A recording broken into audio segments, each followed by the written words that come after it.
Will you able to see the screen? Yes, sir.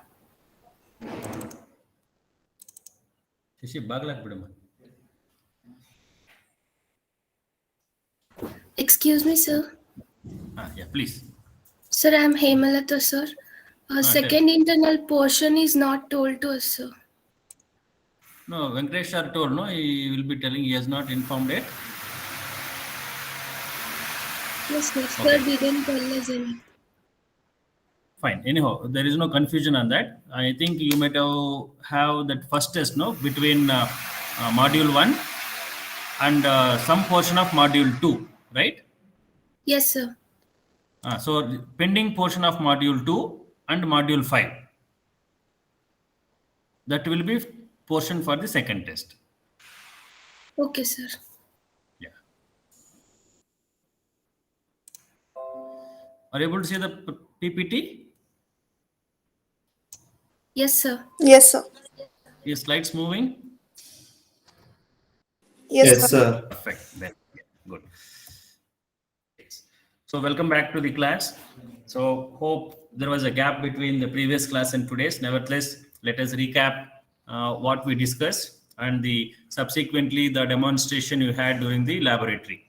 So hope you could understand the Star UML software, how to draw the diagrams. I'm told that class model or class diagrams were discussed. So hope you could understand some part of it. Class diagram, how to write class diagram, various use cases in that. Can any of you give me some inputs? What did you learn during that lab?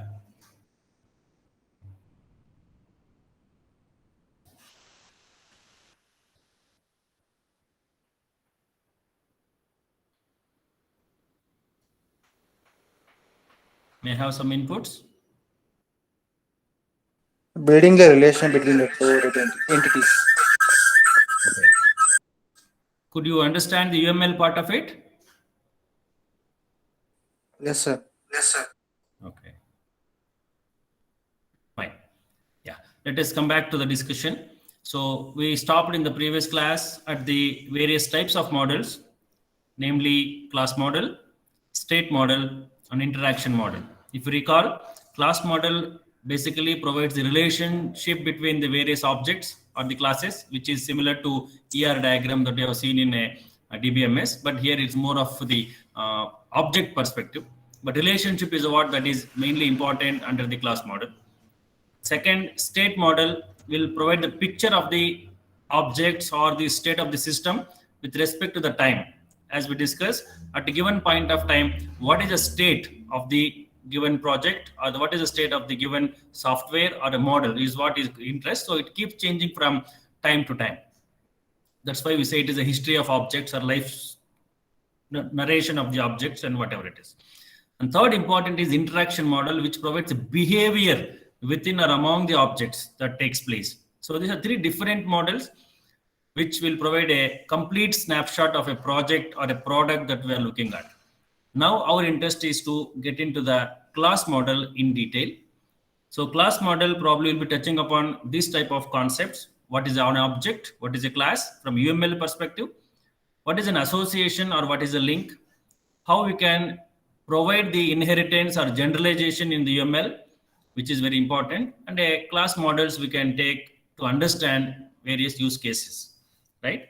So let us get into the basis of class model. As you all know, class diagram provides a notation of various classes and objects that are involved in a given project or a given type of product that we are developing from a software perspective, and it provides a various relationship among those objects or the classes, and it gives a complete picture about, maybe an overview rather, about the project that we are developing. As you have observed, the class diagram or the class notation in UML comprises three compartments. First one is the name of the class. Second one, the data part, which is an attribute. And third one is function, that is a member function, which is an operation. I draw your attention here. Be careful with those technical words because class will have a different names and objects will have a different names when it comes to this type of compartments. For example, when I say an attribute here, attribute has a value. I say attribute from a class perspective. I say value from an object perspective. Similarly, operations are class perspective, whereas the methods are from the object perspective. So you should be very careful in using those words. All these days you might have used them interchangeably, but today with UML especially, you should be a bit clear on that, which word to use when. When you're describing something about a class, you should talk about attributes and operations. When you talk about objects, you have to mention values in the place of attributes and methods in the place of operations. Similarly, as we go, we'll be differentiating between an association and a link. An association is the one which is used to describe the relation between two or more classes, whereas the link is nothing but the relationship between two or more objects. So when I'm describing object, I use the word link. I means it is UML perspective. UML uses the word link. And when we are describing classes, the relationship, we say association. So these are the names which you need to be familiar. And today, let us see all those things from an example perspective. So now, the class diagram, as you all know, from UML point of view, will have three compartments. The first compartment is reserved for the name of the class. The second compartment is reserved for the attributes or the data values or data members. And third compartment is going to be operations or the functions or member function that you write to use these attributes. That is what typically a class notation is going to. In the exam, they might ask you how a class is represented in UML, give an example. So this is how a class is. A class describes in your C++ or Java various methods or various attributes or the data member that are involved, and we're representing in a pictorial form. As we know, UML is a globally accepted language to represent this type of diagram, and we have to follow the same convention. What is the convention? The name of the class will be on top, attributes will be in the middle layer, and the operations will be in the bottom layer. That's what the concept here is. Okay. This is a rectangle box which is going to describe a class notation. Probably you can experience, or you might have experienced it rather in the previous laboratory when class modeling was done. Please try to interrupt me in case if you're not able to follow, because these are all very general concepts and there are possibility that you may get confused between a class and an object. In case if that is happening, please let me know. Otherwise, let me continue with the next concept. As you know now, we have a class name which is highlighted part here. And class name, there is a convention. The class name will always begin with a uppercase letter. So for example, I want to create a class by name is student. I will be having capital S as the first character. Remaining can be TUDENT. So that is the first convention what we have to remember. And if you look at all the class names are going to be center justified, meaning that the name of the class should be always in the center. And no underline, nothing. Okay, that is how the class is going to be described or shown in the class diagram. Next, we have a attribute. What is an attribute? Attribute describes the data members of a class, right? If you take a student class will be having various data part, maybe the name of the student, maybe the USN of the student, or maybe the date of birth of the student, or maybe various marks a student has obtained, or any data that you want to capture from a student class perspective is going to be identified as an attribute. So be careful about the word. As I said, the data of a class or data members of a class are called or represented as an attribute, as we do in the DBMS tables, right? And look at here. If you see the name of the class here, it is a person, right? Like a student or a library or a book, it is a person. So how is it given? P is a capital here. P is a capital. This is the name of the class. It is a center aligned. But look at the data members. Data member, that is attributes. The second compartment, look at name, NAME, address, birth date, SSN. Look at the first character. They are not capitals, right? They are small case. There is a convention here. So only the name of the class, the first character will be capital. Whereas in the case of attributes, or maybe as you see in the next slide, that is operations, they are going to be normal case as far as the attribute names are concerned. Then we can give a name is a string, address is an address, or a birth date is a date, SSN is a number or ID. That depends as you do in the varchar2, string, real. In DBMS, you can use them. These are all automatically generated, or you can customize them as you want as you start doing. Maybe from theoretical perspective, you may have to understand this, but when you go to star UML or rational rows, you can automatically create those diagrams. Probably you find them at ease when doing these diagrams. The only thing is you have to give a proper name. They will be automatically aligned. But since you're writing an exam or when you're used to represent on your own and pen and paper, you should follow these conventions. Otherwise, system will automatically align them into the center. As per the name is concerned, attributes are concerned, it is a left aligned. Even the operations are going to be left aligned. So let us see the next part. So person is the name of the class. We have seen the attributes. Now we have a operations. Even they will be part of that. Okay. So here eat, sleep, work, play. So operations will appear in the middle, third compartment. It should be left aligned. I don't know why this is coming here. We should be left aligned because we have to write the functions. Parentheses, all you can use, and you can write return type. All this typical signature of a operation you can bring. But what is important here is the name. This is the name of the class name. These are the attributes. These are the operations with respect to the class diagram or a class notation. Okay. Now, let us take an example here. If you look at here, account, for example, bank account, SB account. Okay, account is a class name. Okay, next we have a customer name and a balance. They are part of the data, which is an attribute. Then we have a various other functionality operations related to the class. So these are three compartments. First one is the name of the class. Second one is the attributes, and third one is the operation. What are the convention? Name of the class should always start from a capital letter, and it should be center aligned. Whereas the attributes and the functions will not start from capital, they will be normal, and you will be having left alignment for them. That is how the class is going to be. Okay, so let us look at this now.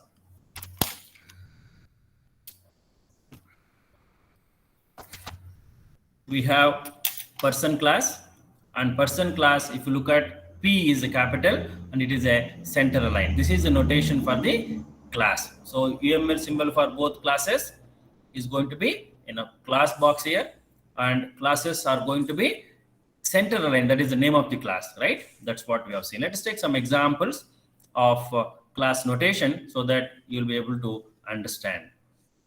Let me take some examples.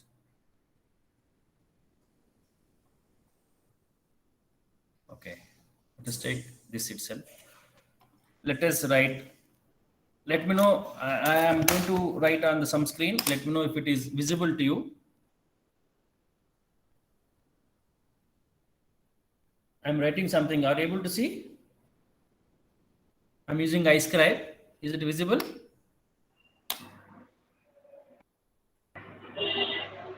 No, sir. No. No, sir. No, second. 1 second. No, sir.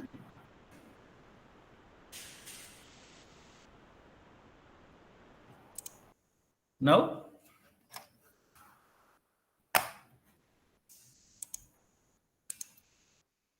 Are you able to see something? Yes, sir. I'm writing Yes, sir. something. I've written a box now, rectangle Yes, box. I would like to identify Yes, sir. a class for this. Let me give a name called student. I have given a name student. That is the name of the class.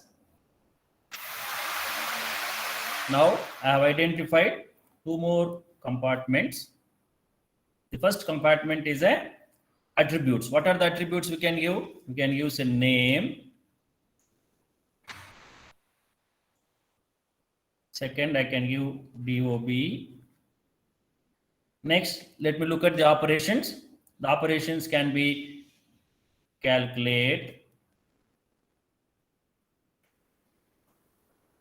display.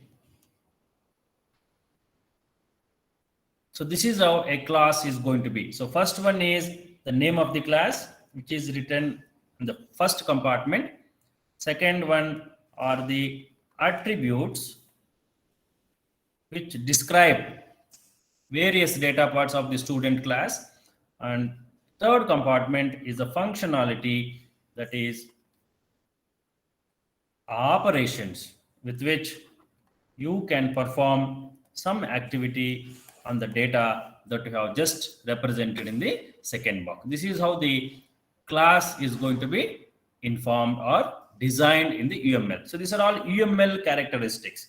This is not you and me deciding. This is a UML notation. Why it is a common? Because UML is accepted across the globe, and hence we have to follow the same. So student, which is the name of the class, will be center aligned. The attributes and the operations will be left aligned. So that's what it is. Second, whenever you write a class name, the first character of the class name will be capital, and second character of the second and third compartments, the attributes and function operations will be small characters. Now this is a class. Now let me look at the object now. I have a class.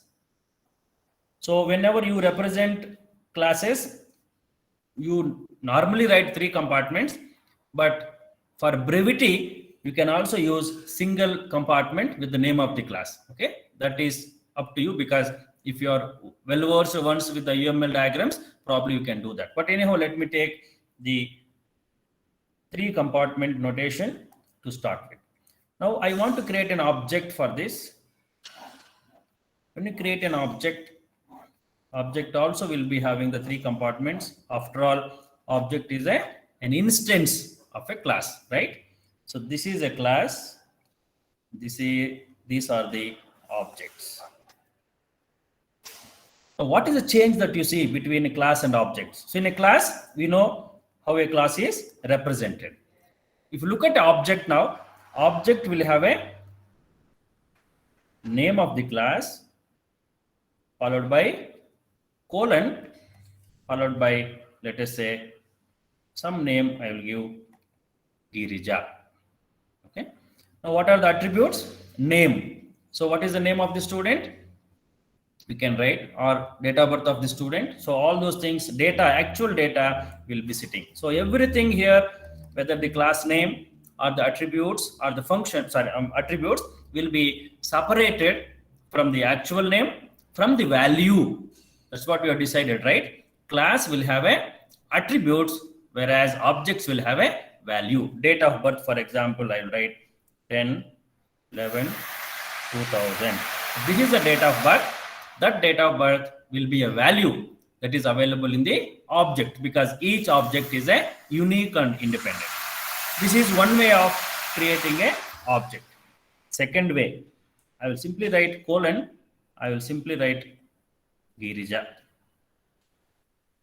So student, name of the class, if you write, it is a perfect, ideal. For some reason, we are not able to write name of the class, probably you can write colon and start writing. So these are all the various ways with which we can write. But here, second one is a critical one. How do you identify to which class this particular object is going to belong in, right? So this challenge comes, and hence it is always advised to go for a first method where you write the student, the class name, followed by colon, followed by name of the object. So this is how the representation of objects begins. So let me go to the presentation. Yeah, that's what we are going to see here, right? You see the name of the class followed by 2 objects here. Then those 2 objects will have object name telling that to which class they belong. And below that, the data compartment, you can see the attribute name will be there, followed by the value. Attribute, value, attribute, value, attribute, value. And second, what you can see here is, okay, sorry, I told colon. No, it is not colon, it is a value. So it is equal.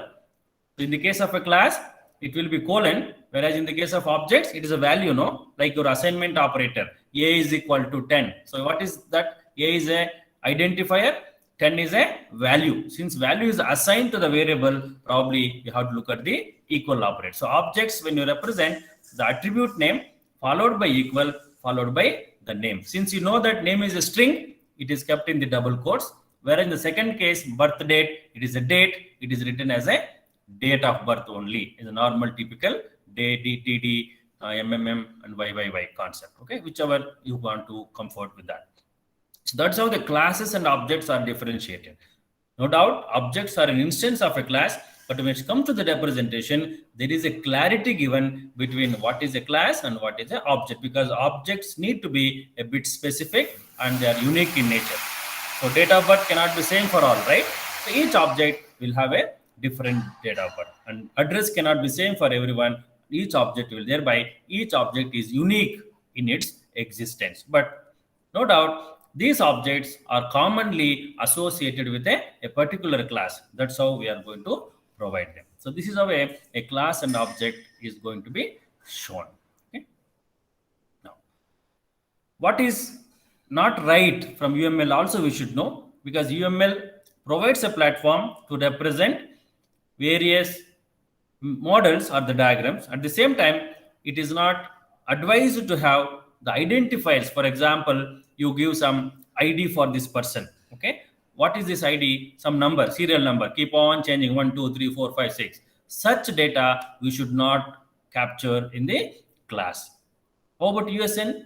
USN is is a unique ID like SSN. Of course, you need to have that as a attribute, but not as something which is a incremental in value. I plus plus you write, no, like that. I for every object, it will be 1, 2, 3, 4, 5, 6. May not be right, may not be wise as well. So if that is the case, do not show them in the class. So they're not that great. They're just a numbers. Whereas some specific numbers, if you have, which are going to be unique in nature for that particular object, obviously we can. So serial number need not be unique because it keeps changing. We are not going to associate anything with the serial number. It may be changed tomorrow. When you start something, it will change. But serial number is for a different purpose. And such numbers, we should not bring them as part of the class. That is the idea. Okay. Anyhow, this is a bit novice stage. You need not worry about that. But what I want to caution you that you cannot fill everything that you want in the class. You should be careful, which should be from the class definition perspective.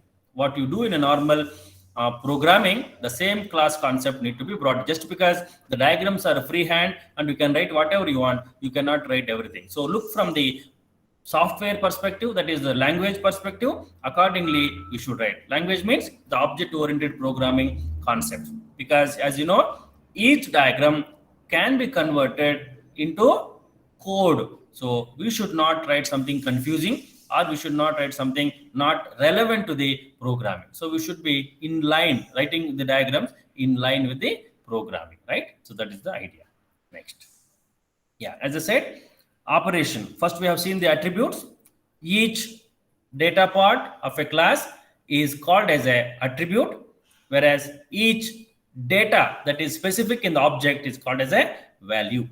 Now coming to the next compartment, that is third compartment, which houses various functionality that are going to happen in the class. With respect to class, we call them as a operation. Whereas in the case of a object, we call them as a method. Okay. Sorry.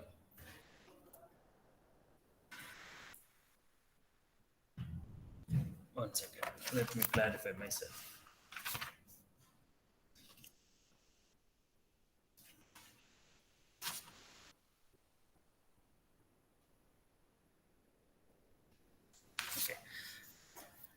Methods are associated with the classes, where operations are associated with the objects. So we have an attribute for a class, value for an object.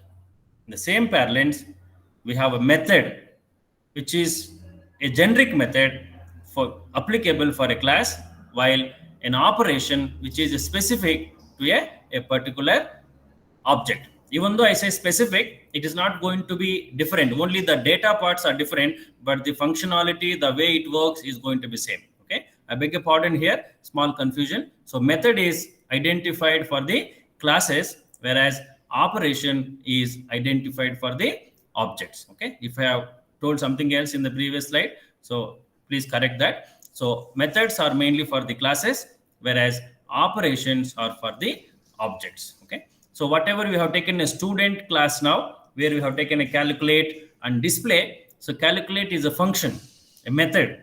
If you are referring that from a class perspective, we say it is a method.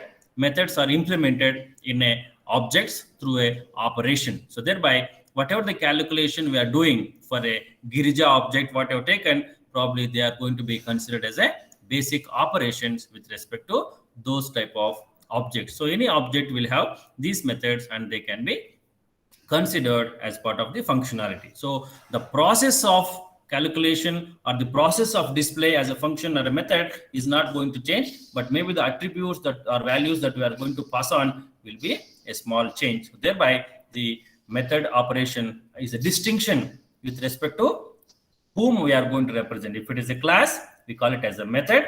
If it is an object, we call it as a operation. So to avoid the confusion now, let us conclude now. A class is going to have 3 compartments. In that first compartment, or the top compartment, is the name of the class, where the name begins from a uppercase and it is a center aligned. Coming to the second compartment, which talks about the attributes of a class, and third compartment, which talks about the methods of a class. In same context, the objects are going to be created. After all, objects are an instance of a class that we have created, and these objects are specific and unique in nature. Thereby, the first compartment should identify them to which class they belong to. Thereby, we have to mention that the class name followed by whatever the object we have, right? And second, we have a attribute. Since it is a class, we have said attribute, but now we are an object. We have to have an attribute name followed by the value that is associated with each of those attributes. So thereby they are termed as a value, and there is an equal operator coming between the attribute name and the actual value. And coming to the methods of a class, which are part of the object now, they are going to be considered as an operation. See, here only the name change, just to inform that whether we are talking about an object or we are talking about a class. The way it is being used is not going to change, right? The minute you say attribute and value or a method and operation, the context is going to change. That is, which is a class and object, but the concept of utilization is not going to change. So that's what the clarity where when someone talks in analyst level, because you know that use case diagrams are used at analysis level, whereas the class diagrams are used at a design level. So when you're at design level and you talk about, I'm talking about methods. So the other person who is listening to you will get a picture that you are referring to a class diagram. When you talk about a value, the other person will feel that you are referring to some object. So that is the clarity with which we are going to talk about. So otherwise, the concept is not going to change. Maybe the context will give you a different perspective when you discuss among the peers while giving the design. Okay. So any confusion at this point with regard to the class?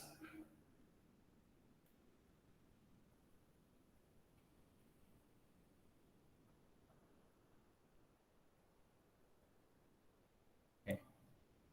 All are clear?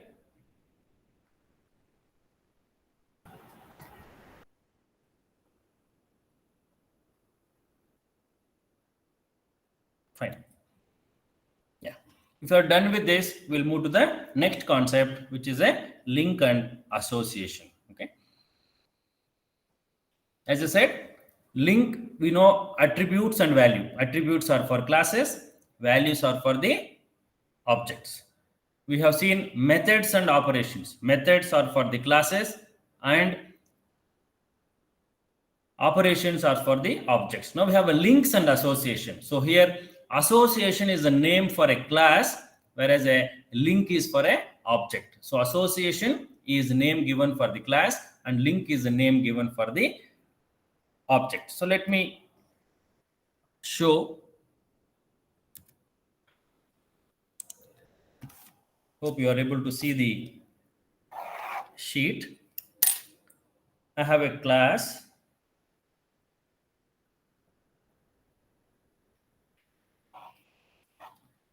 So this is class A. I have another class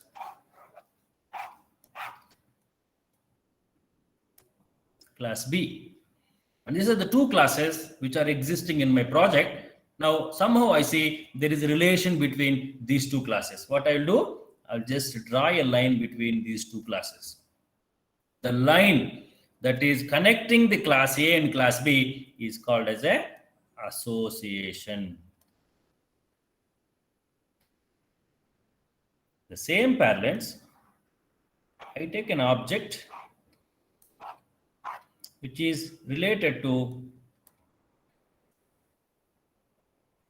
class A. I'll take another object which is related to class B. So you can make out, right? This one is for a class, this is for a object, because you know the convention. Now if I write this line, I will not call it auto association, but I will call it as a link. So that is the difference what you should keep in mind. So attributes, values, methods, operations, associations, and links. Between or among the classes, direct classes, if you provide a relationship, we call them as a association. Between or among the objects, the link what you provide, or the connection what you provide, or the relationship what we establish is going to be called as a link. That is the difference with which we have to look at. So otherwise it is one and the same. Now let us come back to the presentation. Yes. So that is a association and link. So association and link provide the relationship between the classes and objects. If we are referring to classes, we call them as association. If we are referring to the objects, we call them as a link. Okay. And every association will have a name, right? So we don't know what is the purpose with which the particular class is associated, or the particular class is having a relationship with another class. We don't know, but we should be able to mention the purpose behind each of them, right? If you look at this diagram, I have a class where I have a person and there is a company. This person is having a stock in a company. How do you do that? There is a class by name person. The person who is representing that particular class is having some share or some share market related activity with a company. So what is that? He or she, the person class object, related to the company class by having stocks. So the person is owning some stocks in a company. Suppose I want to reverse this. I will write company and person, let us say. What will happen? So what is the relation from company to person? Person to company is owning a stock. So person is investing something in the company. So what is company to person? Company is run by the company, run by the person, or company is owned by the person, or the company provides dividend to the person. You can, that means the way with which the relationship is a unique. It cannot be exhaustive, or it cannot be general in nature. It should be very, very specific. If that is the case, you should be able to provide a name for the association. So what you have written here, owns the stock, is nothing but a name of the association. So every association, which is generally a relationship between a class and another class, is also coming with the name. We call them as a association name. So name of the association is important. Simply for write a line like this, it is not right. You should tell what is the relationship, what way. So always it is left to right. So person is the left hand, company is the right hand. When you say like this, what is the meaning? Person owns stock in a company. Let us come to the object diagram of this here. So person class, there is a John object, there is a Mary, there is a Jeff, let us say, and there are two companies. Okay, so this person John is having a share of a GE company, and Mary is having a share in a GE company, and maybe Jeff is having a share in an IBM company. So when I say John is having a share in one company, Jeff is having a share in another company, these two are related from the owning a stock. How do you say? Because class diagram has revealed that the person class objects are related to the company class objects from the context called owning a stock context. Okay, let us have some examples. So let me switch tab. to this now. Okay, hope you're able to see now. Blank screen.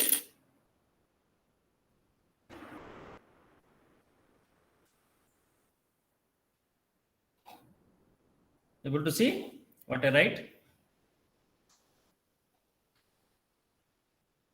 Yes or Yes, no? sir. Yeah. So I have a class by name employee. I have a class by name employer. Okay. So as I said, I'm not writing all the three compartments now. For brevity, I can write one compartment just to understand. Okay. Now I'm providing an association with this.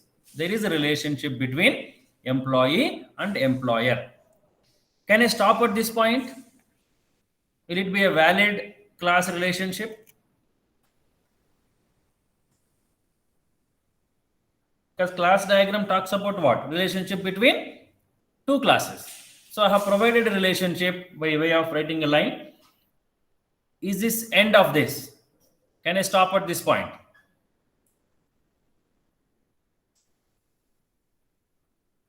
Can I stop with this? I have some answers. No, sir. What is missing?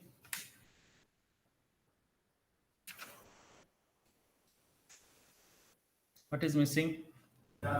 Relationship. Relationship already is there, no? There is a line, there is a relationship. That is association, right? You have given. They are linked somehow. But you have to be very specific, right? Relationship cannot be generic. Relationship should be very specific. A student comes to college for what? To study, to get a degree. There is a purpose, right? So employee is related to employer. There is an association. We have identified. What is that association? I have to give a name for this. What is the name? An employee works for. Can I do that? Will it give some meaning now? Yes, sir. Employee works for an employer. That is a relationship. That means you are working for the benefit of the growth of the organization. So thereby, employer is existing. So there is an existence between these two, a relationship called as a works for relationship. And again, this is not end. We need to talk about a multiplicity. Can anybody tell me what is the cardinality ratio that you study in DBMS, ER diagram? Cardinality. Number of attributes it contains. Number of attributes, A relation contains. relation contains. Okay. So hope you all write the ER diagrams with the proper cardinality ratio. Right? If you write ER diagram without any cardinality value, probably that is not a valid ER diagram. Will you agree or not?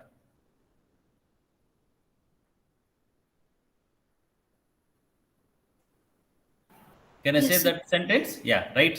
That means ER diagram, whenever your relationship of tables is provided, should also talk about the cardinality because how attributes are related. The same fashion, in class diagram, when your relationship is provided between or among the classes, you should also talk about that type of cardinality. But here we will not call the word cardinality, we'll call it as a multiplicity. Multiplicity is similar to the cardinality, what you use in DBMS, but here it is a different context, that is a class diagram, right? Now, if you look at the employee is working for an employer. So, when you are an employee for an employer, how many places you can work? Can you work at one place? Suppose I am an employee at one place. Can I work in the same time at multiple places? Possible or not?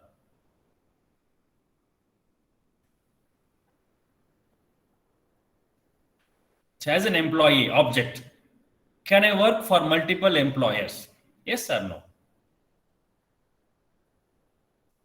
It is possible, sir, but not at the same time. Possible, not at the same time. Then how do I provide the relationship here?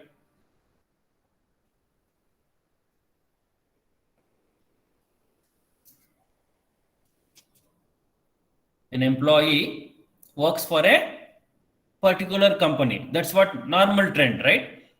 Maybe in online you can do multiple jobs, but otherwise assume. So when you are employed in a particular organization, you will be employed at one particular company. So when I read this association, because I want you to appreciate the name of the association name. When I say employee works for, can I say it is a company? Can I frame the sentence? Employee works for a company.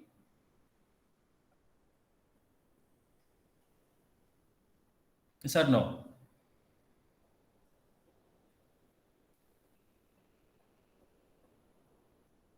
Can I say an employee works for a company, assuming that the law of the land allows an employee to work only for a company.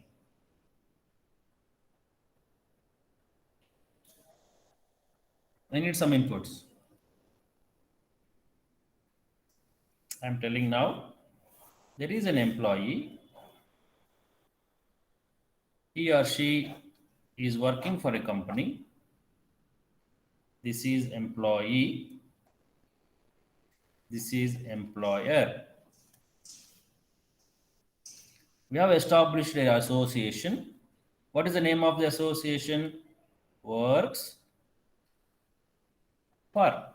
What I've identified here is between two or among the classes, association exists to provide the relationship. That is the first point. Second, each association is very unique and specific. We need to provide a name. We call it as a association name. We have written that now.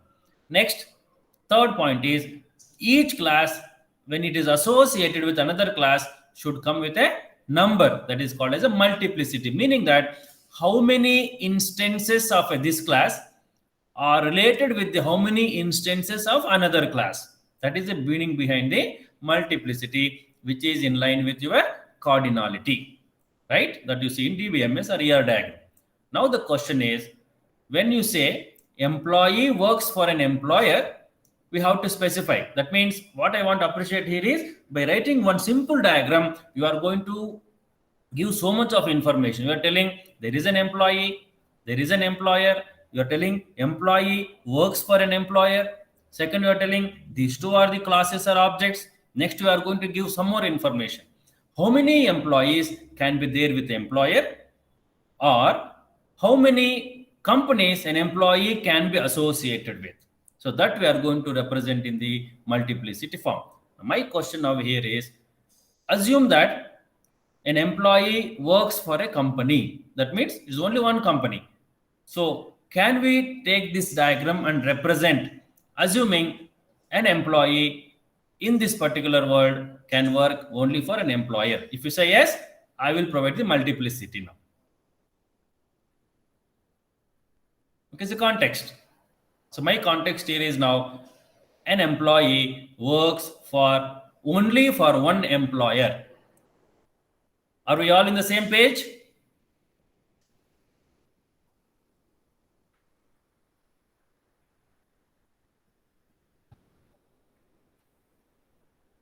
May I have some inputs?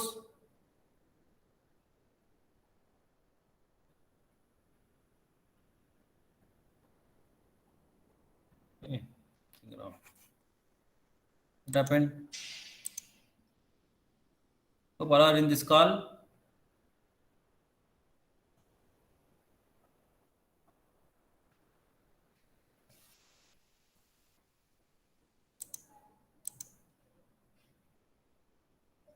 Excuse me, may I have some inputs?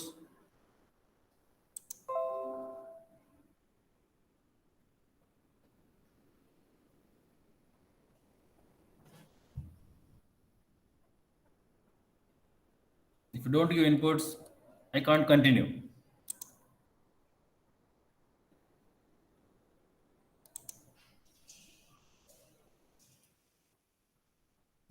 Okay. Hope all are active.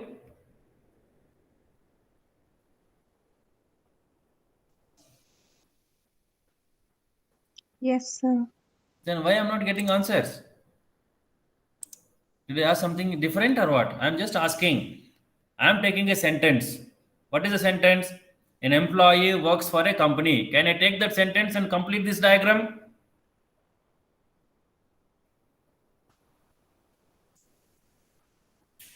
Yes, sir. Yeah, please. So I have an employee. The agreement now for us between you and me now, I am going to complete this diagram with multiplicity, which is suitable for the statement. What is the statement? An employee works for a company. I have written one. I don't know how many I have observed here. I have written one here. So how do you write that? Employee works for a company. A means one. So I have written one. Next.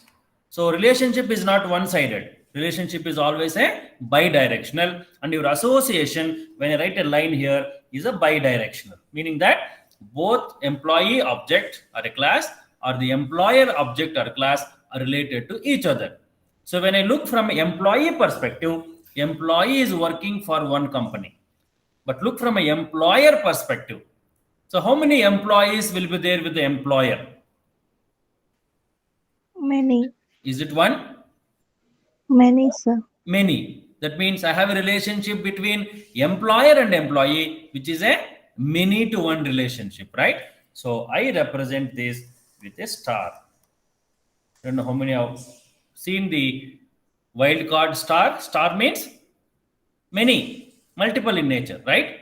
So this is of Yes, the sir. cardinality ratio. So if you give this diagram to anybody who is a part of your project, you are giving so much of information. What is information? There are two classes, by name employee, by name employer, and employee is working for a company.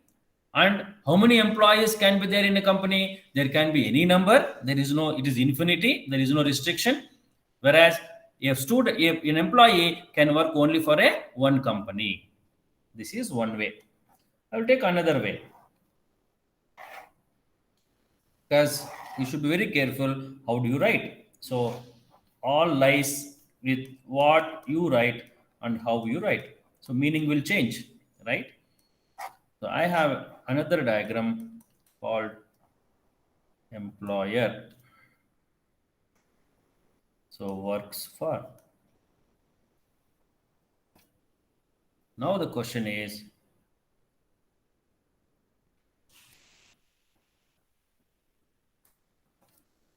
so what is the meaning of this now?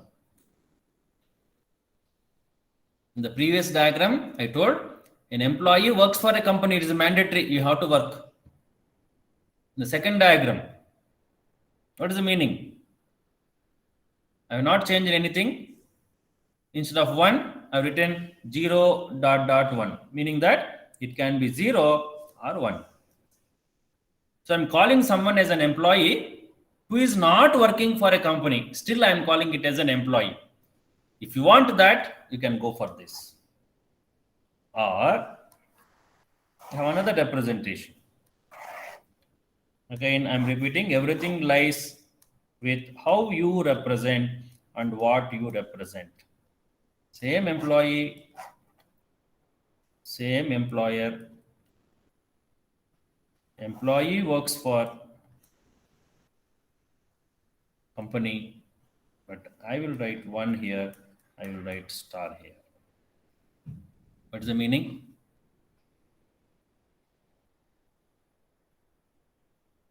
What is the meaning? So first diagram and third diagram will give a ocean of difference, right? Just because you write star here, 1 there, 1 here, star there, you are going to confuse to the extent possible, because both give a totally extreme difference or extreme meaning rather. In the first case, what happened? An employee works for one company and an employer can have multiple employees. What is the third diagram? An employee works for multiple employers, whereas employer will have only one employee. That is the meaning of this. So be careful with what you write and how do you write. That's what I want to take this example. Next, last example, which is a obvious example, what we can take. This is a employee This is employer. I can have same works for. I will write star in both the cases. What is happening today in the virtual world? An employee works for multiple employers. At the same time, employer also have multiple employees. That is so the same one-to-one, one-to-many, many-to-many, thus relationship is still existing here, which you might have seen 1-1, Mn, Nm in the case of a cardinality ratio of ER diagram, right? So we should be very, very careful. So to write this value properly, what is important for you? The association name. If you know this name of the association properly, probably you can write a valid and a proper value for a multiplicity. But remember, without multiplicity, your class notation or the class relationship is waste. It cannot give any meaning. Like similar manner, you have ER diagram. If you do not provide a proper cardinality ratio, that ER diagram is of no use. It can be like a diagram, but it cannot do anything, right? The same fashion, we should be working on this. So that's how it should be. Okay? So be careful when you choose that, right?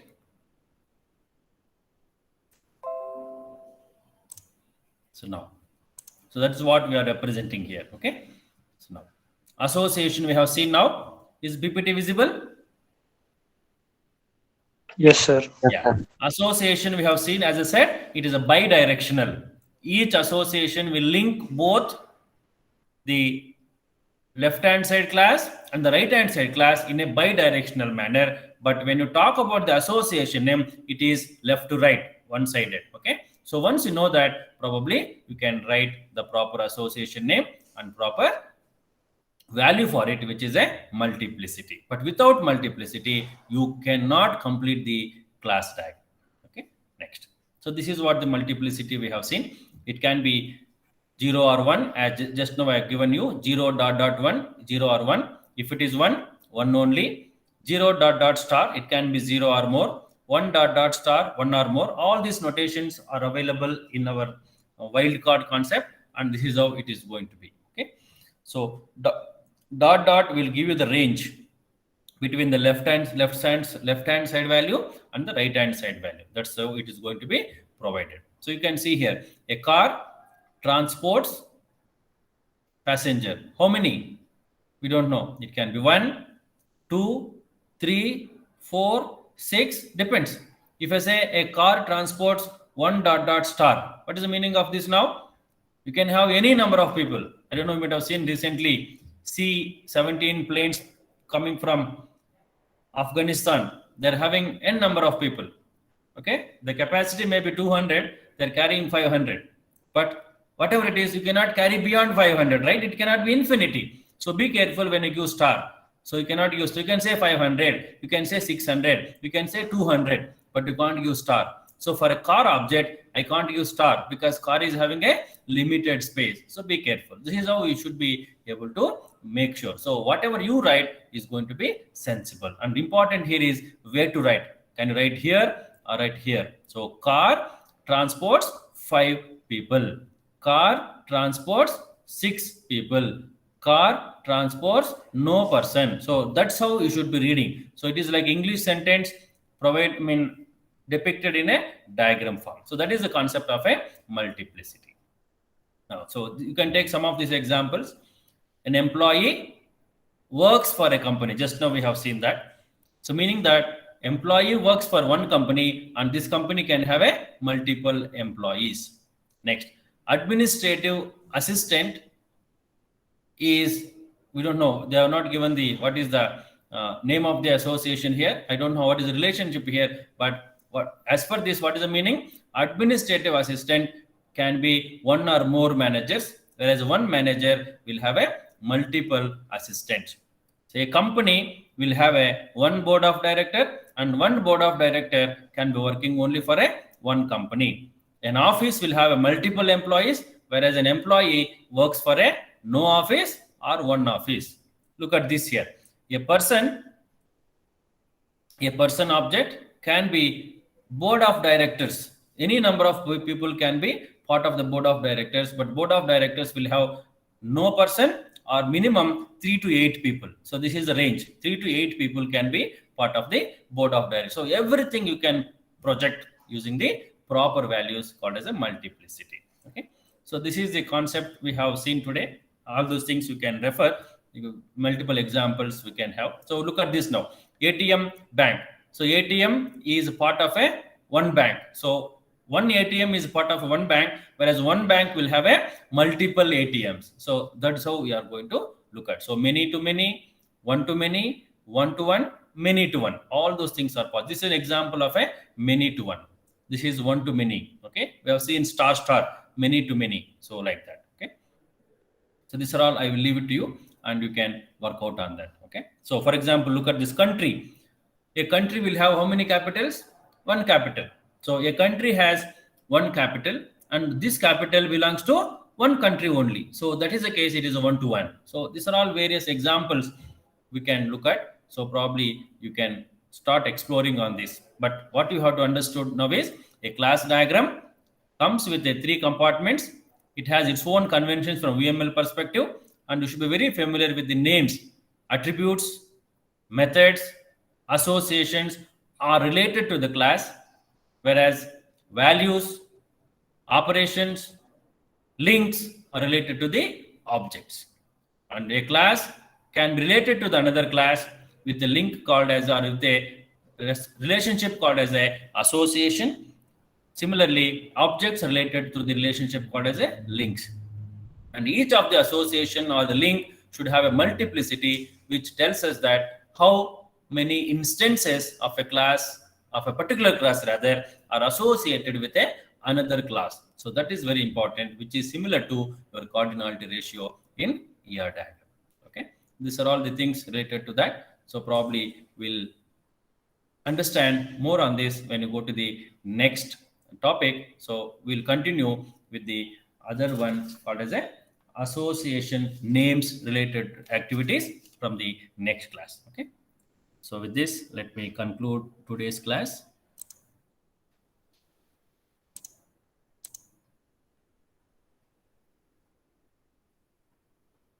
May have the attendance.